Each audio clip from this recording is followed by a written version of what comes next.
好，现在我们开始调刹车，然后这个刹车刚刚把它装上去啊，这个是一个是刹车器啊，刹车器，我们就把它装上去，现在是一个是松懈的一个状态啊。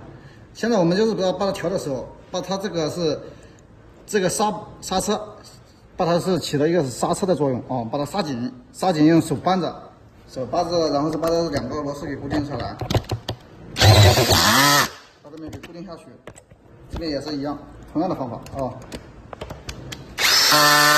像它这样的话，它刹车环，然后就是在中心了。中心的话，然后看这里，对，这两边看它有没有间隙。如果有哪边有间隙的话，就是直接是往哪边去一点点就行了。像现在的话是这边是稍微是间隙多一点，然后就是刹车器再往那边去一点点就行了。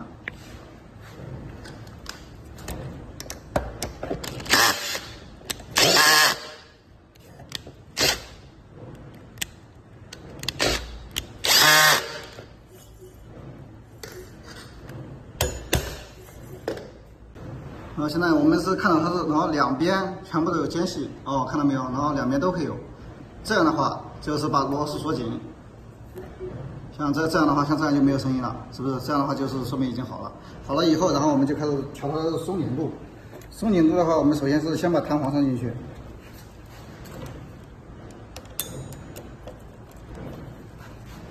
松紧度是我们这边是把刹车线拉紧了，拉一个最紧的状态。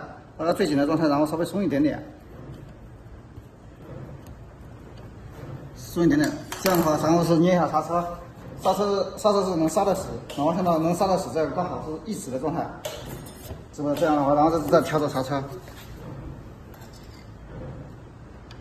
太紧的话就稍微松一点点哦。然后现在的话，现在一点也不会有声音，没有声音的话，它这边刹车也是刚刚好。然后这样刚好能刹死，然后这样就可以了。